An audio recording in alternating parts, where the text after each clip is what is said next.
नमस्ते बच्चों, कैसे हैं आप सभी लोग। मुझे उम्मीद है कि आप लोग अच्छे होंगे। तो आज के इस वीडियो में हम लोग करने वाले हैं प्रैक्टिस सेट 12.2। तो इसमें हम लोग क्या देखेंगे स्टूडेंट, जो हमने प्रैक्टिस सेट 12.1 में किया था वही हम सेम टू सेम यहाँ पर करने वाले हैं, लेकिन थोड़ा सा इसमें डिफरेंस आ गया। उसमें क्या होता था, आपको डायरेक्टली इक्वेशंस दिए रहते थे, आप उनको सॉल्व करते थे, लेकिन इसमें ऐसा नहीं होगा। आपको इक्वेशन नहीं दिया रहेगा, बल्कि इस तरीके से आपको क्वेश्चंस दिए रहेंगे, वर्ड प्रॉब्लम्स। तो आप क्या करोगे, इन्हें पढ़ोगे, समझोगे, इक्वेशन फॉर्म करोगे और फिर बाद में उसको सॉल्व करोगे। ठीक है, तो चलिए हम स्टार्ट करते हैं। ये है आपका पहला क्वेश्चन एकदम ध्यान से समझिएगा, तभी आप आंसर भी समझ पाओगे। ठीक है, चलिए देखते हैं। Mother is 25 year older than her son, find son's age if after 8 years ratio of son's age to mother's age will be 4/9। तो इसको आप जरा थोड़ा सा इधर दिमाग लगा करके समझिएगा। Mother is 25 year older than her son. देखो, जो मदर है ना, मदर वो अपने बेटे से कितना बड़ी है। देखो, ओल्डर मतलब क्या होता है स्टूडेंट, बड़ा। ठीक है, अगर यंगर दिया रहा तो छोटा। तो यहाँ पे क्या बोला गया है कि जो मदर है ना, वो अपने बेटे से कितनी बड़ी है, तो 25 साल बड़ी है। यानी आप समझिए कि अभी जो उनका बेटा है ना वो x ईयर्स का है, तो मदर का अभी का एज कितना होगा, प्रेजेंट एज कितना होगा, x + 25 है ना।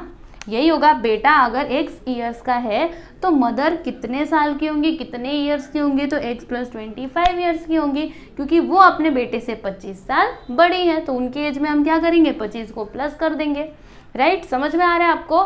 ठीक है, इतना तो आप समझ गए। तो ये था इतने का मीनिंग। ओके, अब आगे क्या बोला जा रहा है कि हमें ना सन का एज बताना है। किसका एज बताना है स्टूडेंट, जो बेटा है ना, ये बेटा है समझिए। ठीक है, तो इसका एज हमको बताना है कि इसका एज है कितना, प्रेजेंट एज इसका है कितना। लेकिन यहाँ पे एक कंडीशन दिया गया है।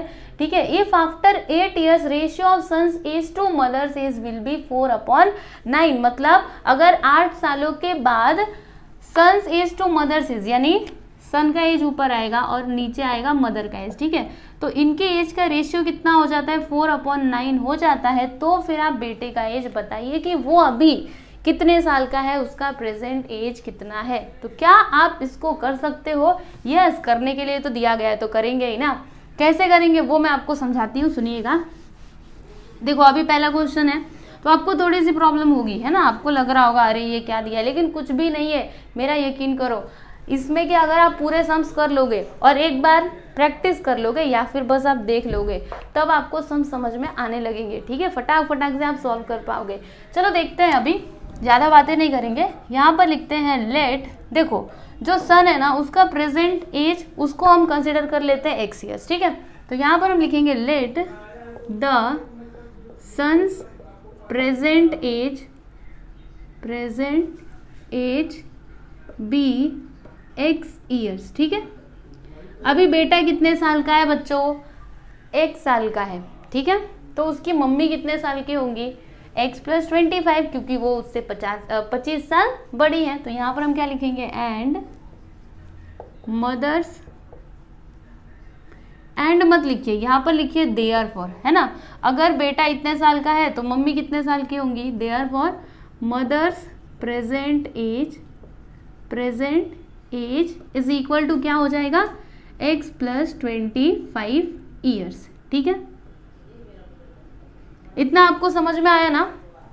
अब यहाँ पर क्या बोला जा रहा था कि 8 साल के बाद अगर उनका रेशियो इतना होता है, उनके एज का रेशियो, तो हमको सन का एज बताना है। ठीक है, तो अब हम यहाँ पर लिखेंगे आफ्टर 8 years। ठीक है, आफ्टर 8 years, अभी 8 साल के बाद बच्चा जो है बेटा, उसका एज कितना हो जाएगा। देखो, यहाँ पर मैं लिखूंगी कि son's age is equal to क्या होगा, अभी उसका प्रेजेंट एज कितना है, x ईयर्स है, तो 8 साल के बाद उसका एज कितना हो जाएगा बताइए। आप ही सोचिए ना, कोई बच्चा अभी 5 साल का है, कितने साल का है, 5 साल का है, तो 8 साल के बाद वो कितने साल का हो जाएगा। तो क्या करेंगे हम बताइए, इसमें हम 8 को जोड़ देंगे तो 13, यानी वो बच्चा जो अभी 5 साल का है वो 8 साल के बाद 13 साल का हो जाएगा। राइट, तो उसी प्रकार से यहाँ पे भी है।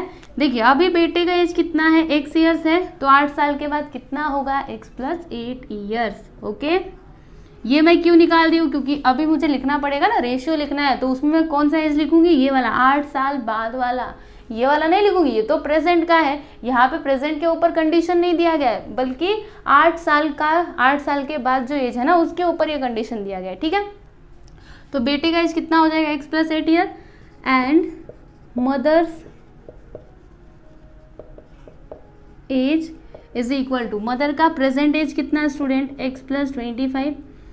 अब इसमें हम 8 को जोड़ देंगे तो क्या हो जाएगा, x प्लस कर दीजिए 33 ईयर्स, यानी मम्मी जो है ना वो 8 साल के बाद इतने साल की हो जाएंगी, ठीक है।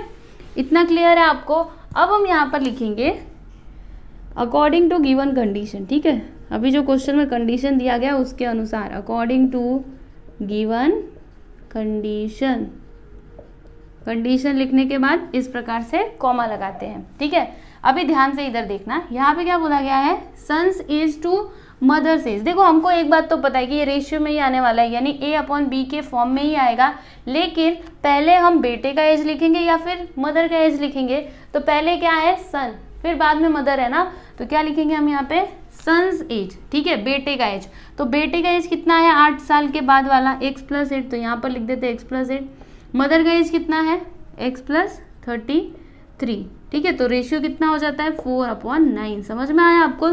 तो ये देखो आपको इक्वेशन मिल चुका है। इस तरीके का इक्वेशन आपने पहले भी सॉल्व किया है, याद करिए। प्रैक्टिस सेट 12.1 में ऐसे क्वेश्चन सॉल्व किए थे कि नहीं, है ना। तो जैसे आपने वहाँ पे किया था वैसे ही यहाँ पे भी करना है। क्या करेंगे, 9 को इधर, इसको उधर, तो क्या हो जाएगा, 9 इधर आएगा तो इसके साथ मल्टीप्लाई हो जाएगा, और ये उधर जाएगा तो इसके साथ मल्टीप्लाई हो जाएगा, राइट। अब 9 × x किया तो 9x, 9 8 = 72, 4 × x किया तो 4x, 4 3 = 12, 4 3 = 12, 1 और 13, यहाँ पे आ गया 132। अब एक काम करते, 4x को इधर ले लेते, 72 को उधर, तो 9x - 4x, देखो +4x इधर आएगा तो -4x, +72 उधर जाएगा तो -72। अभी 9x - 4x 5x, 2 में से 2 गया और 0, 13 में 7 जाएगा तो 7, 8 9 10 11 12 13 60, ठीक है। अब 5 को इधर ले लीजिए तो क्या हो जाएगा, यहाँ पे x = 60/5, कैंसिल करो, 5 1 = 5, 5 2 = 10, यानी x का वैल्यू हमको क्या मिला स्टूडेंट, 12 मिला, ठीक है। तो हमको एक्चुअली में बताना क्या था, बेटे का एज बताना था, राइट। देखो फाइंड सन्स एज, यानी बेटे का एज हमको बताना था प्रेजेंट एज। तो उसका प्रेजेंट एज हमने उसको क्या कंसिडर किया है, x कंसिडर किया है। तो क्या हमारे पास x का वैल्यू है, ये देखिए x का वैल्यू है, राइट। तो अभी वो कितने साल का है, अभी उसका प्रेजेंट एज कितना है, तो 12 साल का है वो लड़का, ठीक है। तो यहाँ पर हम क्या लिखेंगे, देयरफॉर सन्स प्रेजेंट एज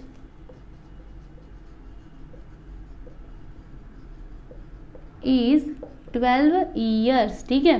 बेटा अभी कितने साल का है बच्चों, तो 12 साल का है। समझ में आया आपको। तो यहाँ पर आपका क्वेश्चन नंबर 1 कंप्लीट हुआ। तो देखो यहाँ पे मेन चीज क्या है, क्वेश्चन को समझना है ना, जो भी कंडीशन दिया गया उसको आप समझिए, इक्वेशन फॉर्म करिए।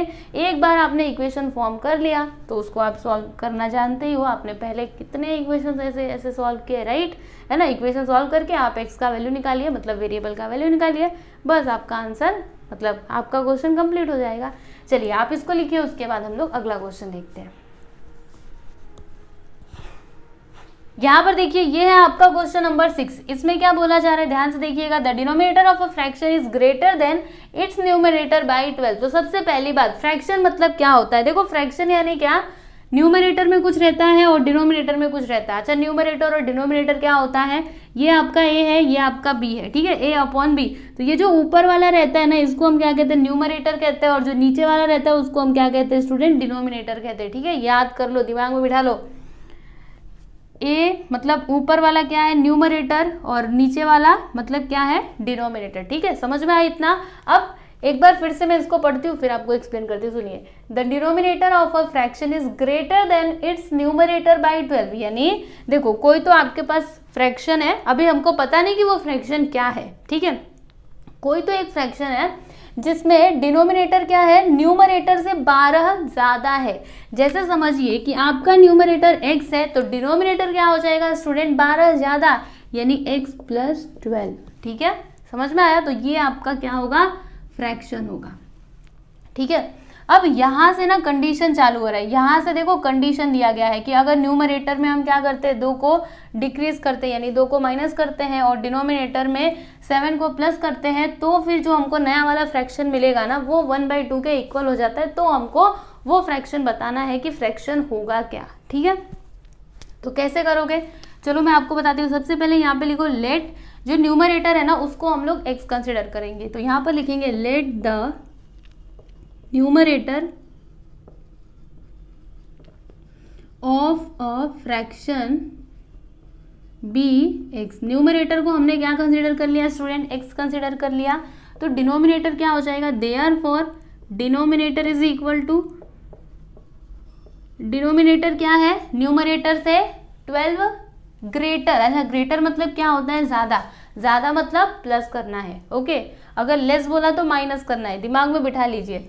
तो यहाँ पर हम क्या लिखेंगे, x + 12, ये क्या हो गया स्टूडेंट, ये क्या हो गया डिनोमिनेटर। ठीक है, तो ये है आपका न्यूमरेटर, ये है आपका डिनोमिनेटर, तो आपका फ्रैक्शन क्या हो जाएगा, तो यहाँ पर लिखते हैं therefore fraction is equal to, numerator क्या है x, तो न्यूमरेटर मतलब ऊपर वाला, तो x हमने लिख दिया, नीचे ये क्या है डिनोमिनेटर, तो डिनोमिनेटर क्या है x + 12। समझ में आया, तो ये हो गया आपका फ्रैक्शन। अब ध्यान दीजिएगा यहाँ पर, अगर हमको x का वैल्यू मिल जाए तो हम बता सकते हैं कि वो फ्रैक्शन क्या होगा, है ना। तो x का वैल्यू हमको मिलेगा कैसे, देखिए ये जो कंडीशन क्वेश्चन में दिया गया ना उसकी हेल्प से हम लोग इक्वेशन फॉर्म करेंगे और फिर उसको सॉल्व करके x का वैल्यू निकालेंगे। ठीक है, अब यहाँ पर हम लिखेंगे अकॉर्डिंग टू गिवन कंडीशन। ठीक है, अकॉर्डिंग टू गिवन कंडीशन, तो यहाँ पे कंडीशन क्या है, if the numerator is decreased bye 2। Decrease मतलब क्या होता है, डिक्रीज मतलब क्या होता है, घटना।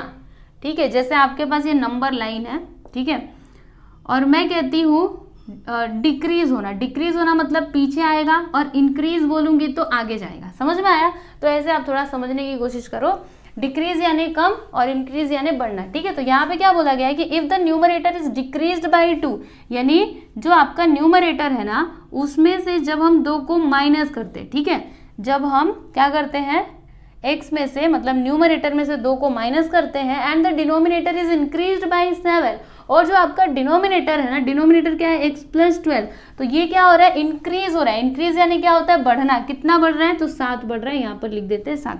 देखो डिक्रीज हो रहा था तो हमने माइनस किया, क्योंकि वो घट रहा है ना, घट रहा है तो माइनस करेंगे, और ये क्या हो रहा है, इंक्रीज हो रहा है यानी वो बढ़ रहा है, तो क्या करेंगे हम उसमें प्लस करेंगे। ठीक है, तो जो हमको नया फ्रैक्शन मिलता है ना वो किसके इक्विवेलेंट होता है, यानी किसके इक्वल होता है, तो 1/2 के। तो यहाँ पर हमने लिख दिया 1/2। ओके, आपको इक्वेशन मिल गया। अब आप इसको सॉल्व करिए, x का वैल्यू निकालिए। तो चलिए करते हैं, कैसे करेंगे, 2 को इधर लेंगे और बाकी सबको उधर, तो 2 को इधर ले लेते हैं, 2x - 2 इज इक्वल टू, यहाँ पर क्या हो जाएगा, देखिए ये सारे टर्म्स उधर जाएंगे, 1 के साथ मल्टीप्लाई होंगे, तो 1 के साथ कुछ भी मल्टीप्लाई करो वही आता है, मतलब यहाँ पे क्या हो जाएगा x, और 12 + 7 तो 7 और 2 9 19। ठीक है, समझ में आया। मल्टीप्लाई करते हैं, यहाँ पे 2x - 4, 2 2 = 4 होगा ना, ब्रैकेट में मल्टीप्लाई कर दिया, फिर x + 19। अब x को इधर ले लीजिए, -4 को उधर, तो 2x - x, देखो प्लस x इधर आएगा तो -x, -4 उधर जाने के बाद +4 हो जाएगा, 2x - x x, और 19 + 4 क्या हो जाएगा 23, यानी x का वैल्यू हमको क्या मिला स्टूडेंट, 23 मिला। हमको तो फ्रैक्शन बताना है, राइट। तो अभी हम क्या करेंगे, न्यूमरेटर और डिनोमिनेटर निकालेंगे और फिर बाद में वैल्यू इसमें पुट कर देंगे। ठीक है, समझ में आ रहा है आपको। तो चलिए करते हैं, यहाँ पर लिखेंगे x का वैल्यू तो हमको मिल चुका है, अब हम यहाँ पर लिखेंगे कि देयरफॉर न्यूमरेटर, यहाँ पे लिखिए पूरा डिटेल में, fraction numerator of a fraction. ठीक है, numerator of a fraction. Numerator को हमने क्या कंसिडर किया था स्टूडेंट, देखिए यहाँ पे x कंसिडर किया था, तो यहाँ पर लिख देते हैं x। अभी x का वैल्यू क्या है 23, यानी न्यूमरेटर क्या हो जाएगा स्टूडेंट 23, समझे। अब यहाँ पर लिखेंगे and denominator of a fraction. ठीक है, डिनोमिनेटर क्या है, आप ध्यान से देखिए यहाँ पर क्या है x + 12, राइट। तो यहाँ पर लिख देते हैं हम x प्लस 12। x का वैल्यू क्या है 23 प्लस 12, दोनों को प्लस कर दीजिए, 3 और 2 5, 2 1 3 यानी कि 35। ठीक है, तो यहाँ पर लिखिए देयरफॉर द फ्रैक्शन, यानी फ्रैक्शन आपका क्या हो जाएगा, न्यूमरेटर कितना आया है स्टूडेंट 23, यहाँ पर लिख देते हैं 23, डिनोमिनेटर क्या है 35। ओके, तो ये हो गया आपका फाइनल आंसर। आपको यही निकालना था ना, आप देख सकते हो फ्रैक्शन बोला गया था हमको फाइंड आउट करने, जो हमने फाइंड कर लिया। ओके, यहाँ पर आपका क्वेश्चन नंबर 2 भी कंप्लीट हुआ। यहाँ पर देखिए ये है आपका क्वेश्चन नंबर 3। तो इसमें क्या बोला जा रहा है, एकदम ध्यान से समझिएगा क्योंकि ये क्वेश्चन थोड़ा सा अलग है। ठीक है, पिछले क्वेश्चन से थोड़ा सा अलग है, तो ध्यान देना। यहाँ पे देखो, the ratio of weights of copper and zinc in brass is 13:7। इसका मीनिंग क्या हुआ, समझिए आपके पास ना ब्रास का कोई तो एक बर्तन है, यानी पीतल का बर्तन है। ठीक है, तो वो जो पीतल वहाँ पे यूज़ किया गया है उसमें क्या क्या मिला हुआ है, तो उसमें कॉपर मिला हुआ है और जिंक मिला हुआ है। जैसे कोई भी एक बर्तन ले लेते, कुछ भी, ठीक है, थाली वगैरह कुछ भी, समझिए एक प्लेट ही ले लिया, तो ये क्या है, एक ब्रास का कोई बर्तन है। ठीक है, तो इसमें ना क्या क्या मिला हुआ है, वो जो पीतल है उसमें क्या क्या मिला हुआ है, तो कॉपर और जिंक इसमें मिला हुआ है। ठीक है, और किस रेशियो में इसमें ये मिला हुआ है, तो 13:7। ठीक है, कॉपर और जिंक का रेशियो क्या है स्टूडेंट 13:7। ठीक है, फिर उसके आगे क्या बोला जा रहा है कि find the weight of zinc in a brass utensil. Weight इसको क्या प्रोनाउंस करते हैं वेग। ठीक है, 700 ग्राम, यानी अगर इस बर्तन का जो वेट है वो कितना होता है 700 ग्राम होता है, तो आप बताइए कि इस बर्तन में, मतलब इस पीतल में कितना ग्राम जिंक मिला हुआ है, वो आपको बताना है। ठीक है, क्वेश्चन समझ में आया क्या? ओके, चलो अभी इसका आंसर कैसे करना है वो मैं आपको बताती हूँ। हमको फाइंड क्या करना है, वेट ऑफ जिंक ना, तो जिंक के वेट को हम लोग कंसिडर कर लेते हैं x ग्राम।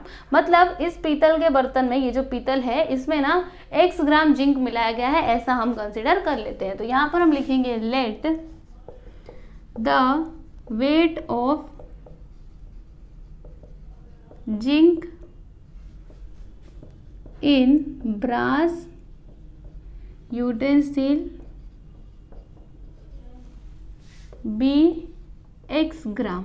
ठीक है, हमने कंसिडर कर लिया कि इसमें x ग्राम जिंक मिला हुआ है। ठीक है, तो फाइनली आपको क्या समझ में आया, हमको वैल्यू किसका निकालना पड़ेगा, x का, है ना, क्योंकि जब हमको x का वैल्यू मिलेगा तभी तो हमको हमारा आंसर मिलेगा, क्योंकि उसको हमने क्या कंसिडर किया, x कंसिडर किया। ठीक है, अब यहाँ पे कंडीशन क्या था, यहाँ पर लिखते हैं सिंस क्या दिया गया था कि the ratio of weights of copper and zinc in brass is 13:7। यहाँ पे लिखते हैं since the ratio of weights of copper, the ratio of weights of copper to the zinc in brass is, ratio क्या है 13:7। इसका meaning क्या हुआ, सुनिएगा ध्यान से, यहाँ पर लिखिए therefore weight of copper upon में क्या आएगा स्टूडेंट, वेट ऑफ जिंक। ठीक है ना, पहले कॉपर है बाद में जिंक है ना, तो वैसे ही हम लिखेंगे वेट ऑफ जिंक। ठीक है, रेशियो क्या है 13:7, यानी कि 13/7। ठीक है, इतना आपको समझ में आया। अब उसके बाद क्या करना है, चलिए अभी ये प्लेट को मिटा देते हैं, इसका काम हो चुका है। जिंक के वेट को हमने क्या कंसिडर किया है, x ग्राम कंसिडर किया है, तो यहाँ पर लिखेंगे वेट ऑफ कॉपर अपॉन में क्या आएगा स्टूडेंट, वेट ऑफ जिंक कितना x, which is equal to 13/7। अब क्या करें, तो एक काम करते हैं, x को उधर ले लेते हैं, x इधर डिवाइड में, उधर जाने के बाद मल्टीप्लाई में हो जाएगा, मतलब weight of copper is equal to 13/7, x इधर जाएगा तो मल्टीप्लाई में हो जाएगा। ठीक है, इतना आपको समझ में आया। अब यहाँ पे क्या बोला गया था कि वो जो आपका बर्तन है वो कितने ग्राम का है, तो 700 ग्राम का है, 700 ग्राम का है। ठीक है, तो यहाँ पर मैं लिखती हूँ कि वेट ऑफ ब्रास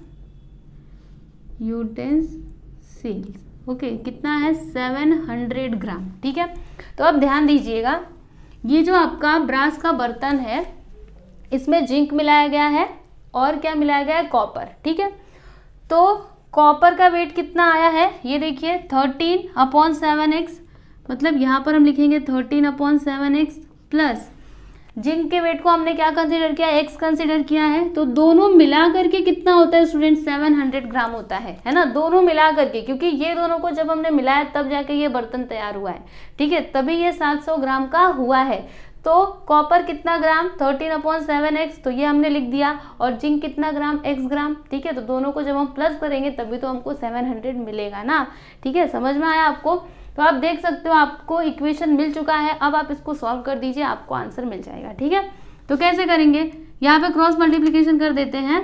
तो देखिए यहाँ पे लिखते हैं 13x प्लस 7 का मल्टीप्लाई x में करते तो 7x/7 which is equal to 700। 7 को उधर ले लीजिए तो क्या हो जाएगा, देखो 13x प्लस 7x क्या हो जाएगा, 20x is equal to 700 into 7। ठीक है, 20 को उधर ले लेते तो x इज इक्वल टू यहाँ पे 700 इंटू 7/20। ठीक है, अब क्या होगा, 0 0 कट जाएगा, 2 से इसको कैंसिल करते, 2 1 सा 2, 2 3 सा 6, इसमें से 1 बचेगा, 2 5 सा 10। ठीक है, तो क्या आया यहाँ पे 35 इंटू 7, अभी दोनों को मल्टीप्लाई कर दीजिए, यहाँ पे लिखिए therefore x is equal to 7 5 से 35, कैरी 3 7 3 से 21 21 22 23 24 245। देखो x का वैल्यू क्या आ गया स्टूडेंट, 245, और x क्या था हमारा, वेट ऑफ जिंक है ना, जो हमको क्वेश्चन में बोला था निकालने के लिए वही। ठीक है, उसको हमने x ग्राम कंसिडर किया था, यानी यहाँ पर जिंक का वेट कितना हो जाएगा, 245 ग्राम्स। तो क्या लिखोगे आप यहाँ पे, therefore the weight of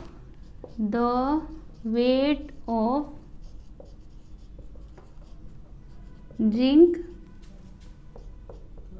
in brass utensil is, क्या लिखोगे, 245 ग्राम्स। ओके, क्लियर है आपको। तो यहाँ पे आपका थर्ड क्वेश्चन कंप्लीट हुआ। तो देखो स्टूडेंट्स, मैं आप लोगों को बताना चाहूँगी कि इस क्वेश्चन को ना आप एक और मेथड से सॉल्व कर सकते हो सकता है कि आपके टीचर ने उसी मेथड से बताया हो, तो वो दूसरा वाला मेथड क्या है मैं आपको वो भी समझा देती हूँ, एक बार आप समझ करके रखो। सबका पढ़ाने का अपना अपना तरीका होता है ना। तो अगर आपके टीचर वो दूसरे मेथड से बताएं तो भी वो राइट है। ठीक है, वो क्या करेंगे मैं आपको समझाती हूँ। ये जो 13:7 दिया है ना, इसको कंसिडर कर लेंगे 13x और इसको 7x। ठीक है, मतलब जो कॉपर का वेट रहेगा वो 13x ग्राम हो जाएगा और जो जिंक का वेट रहेगा वो 7x ग्राम हो जाएगा। ठीक है, अभी ये दोनों से मिल करके ही वो बर्तन बना हुआ है, तो 13x plus 7x is equal to क्या हो जाएगा, 700, क्योंकि इसका टोटल वेट कितना है, 700 है। ठीक है, फिर बाद में आपको वो इक्वेशन मिल जाएगा। कैसा इक्वेशन मिलेगा वो भी मैं बता देती हूँ। इस प्रकार से इक्वेशन मिलेगा 13x plus 7x which is equal to 700। ठीक है, तो इस इक्वेशन को जब आप सॉल्व करोगे तो आपको x का वैल्यू मिलेगा और फिर x के वैल्यू को आप क्या करोगे, इसमें पुट कर दोगे ये जो 7x है, क्योंकि ये क्या है, वेट ऑफ जिंक। ठीक है, तब आपको यही आंसर मिलेगा। तो वैसे करोगे तो भी सही है, ऐसे करते हो तो भी सही है। ठीक है, चलिए आप इसको लिखिए, उसके बाद अगला क्वेश्चन देखते हैं। अब हम यहाँ पर देखेंगे क्वेश्चन नंबर 4। तो इसमें क्या बोला जा रहा है कि find 3 consecutive whole numbers whose sum is more than 45 but less than 54। तो इसको आप समझिएगा। देखिए यहाँ पे हमको ना क्या बोला गया है फाइंड आउट करने को, 3 कॉन्सिक्यूटिव होल नंबर्स। ठीक है, तो जो हमें फाइंड करना है उसको हम कंसिडर करेंगे। क्या कंसिडर करेंगे, आप इधर देखिएगा। यहाँ पर हम लिखते हैं लेट द 3 कॉन्सिक्यूटिव का मीनिंग क्या होता है मैं आपको बताती हूँ, बस थोड़ा सा इंतजार करो। Consecutive whole numbers be. अभी मैं आपको बताती हूँ, सुनिए। कॉन्सिक्यूटिव मतलब क्या होता है, एक के बाद एक। जैसे कि यहाँ पे मैंने नंबर लिखा 1 2 3 4 5 6 7। ठीक है, इस प्रकार से। तो ये सभी क्या है, कॉन्सिक्यूटिव नंबर्स है, क्योंकि एक के बाद एक आ रहे हैं। ठीक है, कॉन्सिक्यूटिव मतलब क्या, एक के बाद एक। ओके, समझ में आया आपको। तो वो 3 कॉन्सिक्यूटिव होल नंबर्स क्या क्या हो जाएंगे, देखिए पहला नंबर x, तो दूसरा नंबर क्या होगा, जैसे पहला नंबर 1 है तो दूसरा नंबर क्या होगा, 1 में हम क्या करेंगे, 1 को प्लस करेंगे तभी तो हमको 2 मिलेगा ना। उसी तरीके से पहला नंबर अगर x है तो हमें क्या करना पड़ेगा, इसमें 1 को प्लस करना पड़ेगा, तब जाके हमको दूसरा नंबर मिलेगा। अब अगर आपको तीसरा नंबर चाहिए तो क्या करोगे, इस पहले नंबर में कितना जोड़ोगे, बताओ बताओ कितना जोड़ोगे, तो 2 जोड़ोगे। 1 + 2 क्या होगा, 3 होगा, है ना। उसी प्रकार से x + 2 क्या हो जाएगा, आपका तीसरा नंबर। समझ में आया कैसे किया हमने, ठीक है। तो ये आपके 3 कॉन्जिक्यूटिव होल नंबर्स हैं। अभी यहाँ पे कंडीशन क्या दिया गया है उसको हम समझते हैं और फिर बाद में सॉल्व करते हैं। तो यहाँ पर हम लिखेंगे according to given condition, according to given condition. तो यहाँ पे क्या कंडीशन है कि whose sum is more than 45, यानी ये जो 3 कॉन्जिक्यूटिव होल नंबर्स है ना, इनका सम कितना होता है, मोर देन 45, यानी 45 से ज्यादा। देखो ये तीनों नंबर्स को हम लिखते हैं x + 1 प्लस तीसरा नंबर क्या है x + 2, ठीक है। तो इन तीनों का सम क्या होता है, मोर देन 45, यानी 45 से ज्यादा, इस प्रकार से, ओके। और दूसरा यहाँ पे कंडीशन क्या दिया गया है, यहाँ पर लिखते हैं एंड, ठीक है। क्या बोला गया है कि x + 1 प्लस x + 2, यानी इन तीनों का सम कितना होता है, इन तीनों का सम होता है लेस देन 54, इस प्रकार से देखो लेस देन 54, ओके। तो ये आपके पास कंडीशन है। तो चलिए हम इसको सॉल्व करते हैं। तो क्या करेंगे, सबसे पहले ब्रैकेट्स को हटाएंगे। तो यहाँ पर क्या हो जाएगा, x + 1, यहाँ से ब्रैकेट को हटा दीजिए, x + 2 is greater than 45, and यहाँ पर क्या हो जाएगा, x + 1 plus x + 2 less than 54, ठीक है।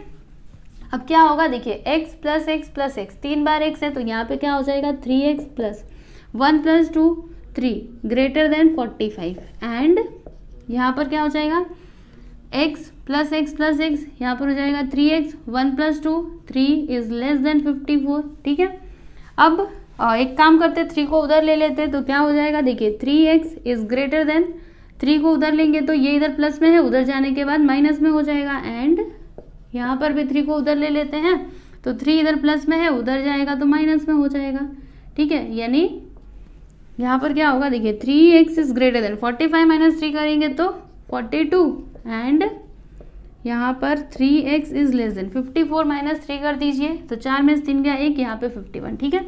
अभी 3 को उधर ले लेते हैं, तो x is greater than 42/3, and 3 को उधर ले लेते हैं तो 51/3, ठीक है। अब यहाँ पे कैंसिलेशन करो, 3 × 1 = 3, इसमें से 1 बचेगा, 3 × 4 = 12, यानी x इज ग्रेटर देन क्या आया 14, एंड यहाँ पर x इज लेस देन, चलो 3 × 1 = 3, इसमें से 2 बचेगा, 3 × 7 = 21, यानी यहाँ पे क्या आ गया 17। तो देखिए स्टूडेंट्स, x का वैल्यू क्या है, x is greater than 14, greater than 14 का मतलब x का वैल्यू क्या हो जाएगा, x इज इक्वल टू 15 होगा, राइट, है ना। x इज इक्वल टू क्या होगा 15, क्योंकि यहाँ पे क्या बोला है, ग्रेटर देन 14 से ज्यादा यानी 15, और यहाँ पर x इज लेस देन, देखो क्या है, लेस देन 17, यानी 17 से छोटा, तो 17 से छोटा कौन सा नंबर है, 16, तो यहाँ पर मैंने लिख दिया 16, ठीक है। तो आपको यहाँ पर x के ना 2 वैल्यूज मिले, एक तो 15 मिला है, दूसरा 16 मिला है। तो आंसर आप लिखोगे कैसे, आपको वो 3 नंबर्स बताने थे कि वो 3 नंबर्स है क्या। तो सुनिएगा ध्यान से, यहाँ पर एकदम ध्यान से सुनिए, क्या लिखेंगे हम यहाँ पे, देखिए यहाँ पर लिखेंगे, पहला नंबर क्या था, x था, तो यहाँ पर एक काम करते हैं, लिखते हैं if x is equal to 15, अगर मैं x का वैल्यू 15 लेती हूँ तो फिर वो तीनों कॉन्सिक्यूटिव नंबर्स क्या हो जाएंगे, तो फिर देन यहाँ पर लिखते हैं if x is equal to 15 then 3 consecutive whole numbers are क्या हो जाएंगे, पहला हमने x कंसीडर किया था, तो x का वैल्यू क्या है 15, ये आपका पहला नंबर हो जाएगा। दूसरा नंबर क्या था x + 1, तो 15 + 1 कर देंगे 16 आ जाएगा। तीसरा नंबर क्या था x + 2, तो 15 + 2 कर देंगे, कितना आ जाएगा 17, यानी वो तीनों नंबर्स क्या हो जाएंगे स्टूडेंट 15, 16 और 17, कब, जब x का वैल्यू क्या होगा 15। अब हम x का वैल्यू 16 लेकर के देखते हैं, तो यहाँ पर अब हम लिखेंगे कि if x is equal to 16। अगर x का वैल्यू 16 होता है then the three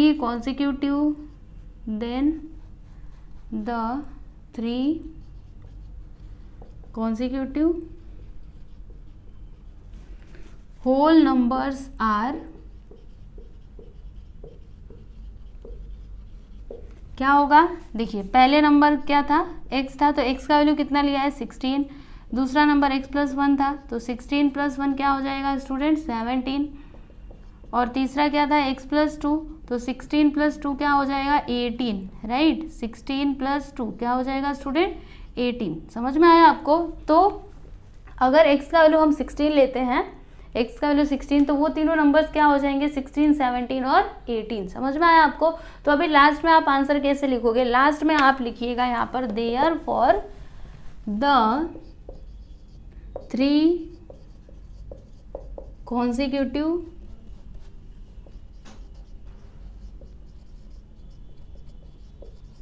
whole numbers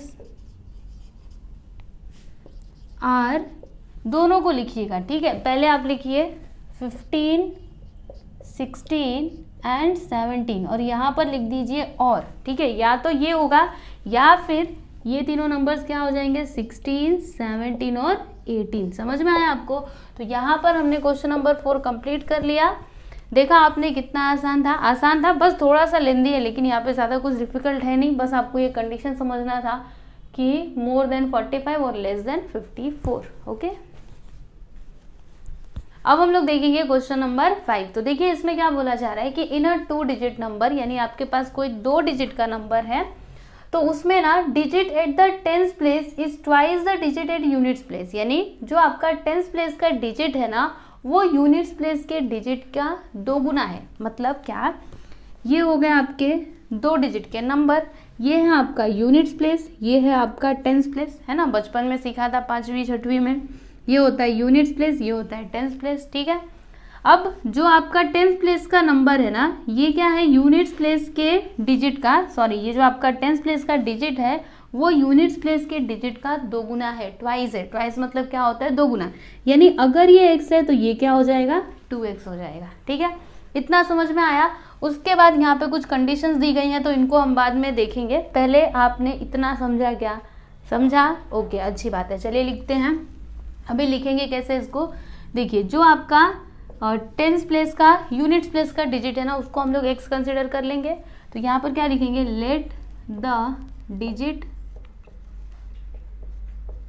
eight units place be x, ठीक है। यूनिट्स प्लेस के डिजिट को हमने x कंसिडर कर लिया, तो देयरफॉर डिजिट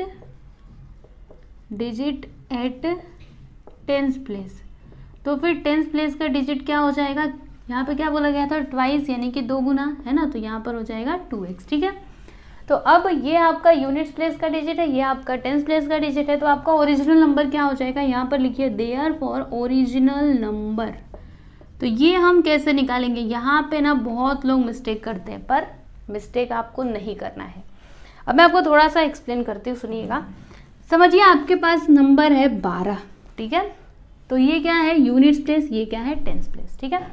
तो आपने देखा होगा पहले के क्लासेस में हम इसको क्या करते थे, एक्सपांड करते थे। तो कैसे लिखते थे, तो देखो क्या करेंगे, ये जो 2 है ना इसको यहाँ पे लिख देंगे, उसके बाद यहाँ पर हम 10 लिख देते थे। 10 कैसे आया, ये जो 1 है ना इसमें हम क्या करते थे 10 से मल्टीप्लाई करते थे। क्यों, क्योंकि ये टेंस प्लेस पे है, ठीक है। अगर आपको याद है तो अच्छी बात है, नहीं याद है तो कोई बात नहीं, मैं आपको समझा देती हूँ। सुनिए, ये जो आपका यूनिट्स प्लेस होता है ना, इसमें हम क्या करते हैं 1 से मल्टीप्लाई करते हैं, और जो आपका टेंस प्लेस पर डिजिट होता है उसमें हम 10 से मल्टीप्लाई करते हैं, यानी 1 × 10 हो जाएगा, मतलब 10 + 2। समझ में आया। तो ये क्या हो गया, इसका एक्सपांड फॉर्म, ठीक है, इसको हमने एक्सपांड किया, राइट।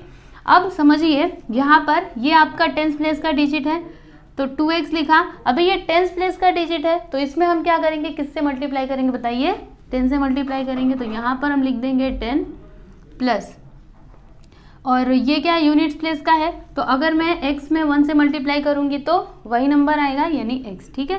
तो क्या हो जाएगा यहाँ पे 2x इंटू 10 मतलब 20x प्लस x। अभी इसको प्लस कर दीजिए, क्या हो जाएगा स्टूडेंट 20x प्लस x यानी 21x। तो ये हो गया आपका ओरिजिनल नंबर। यहाँ पर हम लिख देते हैं ओरिजिनल नंबर।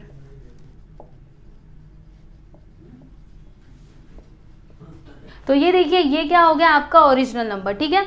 अब यहाँ पे क्या बोला गया था कि if the number obtained by interchanging the digits is added to the original number the sum is 66। इसको आप समझिएगा, अगर हम क्या करते हैं डिजिट्स को इंटरचेंज करते हैं, ठीक है, तो हमको जो नंबर मिलता है वो और ये वाला नंबर दोनों को जब हम प्लस करते हैं ना तो उसका सम कितना होता है 66 होता है। ये कंडीशन यहाँ पे दी गई है। तो सबसे पहले हम वो नंबर पता करेंगे, जब हम डिजिट्स को चेंज करते हैं तो जो नंबर हमको मिलता है वो नंबर हम सबसे पहले निकालेंगे। तो यहाँ पर क्या लिखेंगे कि नंबर obtained by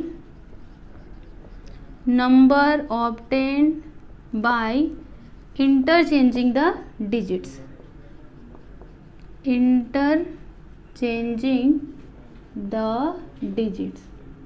अभी डिजिट्स इंटरचेंज करने का मतलब क्या है, जो आपका डिजिट यूनिट्स प्लेस पे है उसको टेंस प्लेस पे कर देंगे और जो टेंस प्लेस पे है उसको यूनिट्स प्लेस पे कर देंगे। तो यहाँ पर देखिएगा ये आपका टेंस प्लेस पे है तो ये यूनिट प्लेस पे चला जाएगा, यानी वो नंबर क्या हो जाएगा, सुनिए ये इस प्लेस पे आ गया और ये यूनिट्स प्लेस पे है तो टेंस प्लेस पे आ जाएगा, यानी x में हम 10 से मल्टीप्लाई कर देंगे और बीच में प्लस का साइन।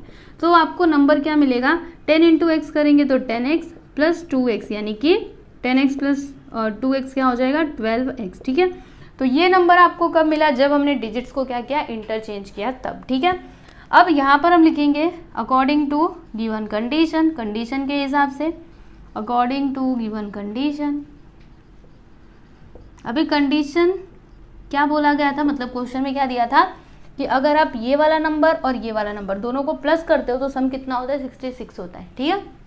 चलिए तो एक बार फिर से पढ़ लो, क्या बोला, if the number obtained by interchanging the digits, यानी जब हम इंटरचेंजिंग डिजिट्स को इंटरचेंज करते हैं तो हमको जो नंबर मिलता है वो is added to the original number, ये वाला नंबर इसको ऐड किया जाता है ओरिजिनल नंबर में, देन सम कितना होता है 66 होता है। मतलब देखिए 12x प्लस 21x कितना होता है स्टूडेंट 66, दोनों को प्लस करते हैं 21 और 12 क्या हो जाएगा 3 और 3 यानी 33x 66, 33 को उधर ले लेते हैं तो x is equal to 66 upon 33, cancel करिए 33 1 जा 33 2 जा, यानी x का वैल्यू हमको क्या मिला स्टूडेंट 2 मिला, ठीक है। x का वैल्यू हमने फाइंड आउट कर लिया, हमको फाइंड क्या करना था ओरिजिनल नंबर बताना था कि ओरिजिनल नंबर होगा क्या।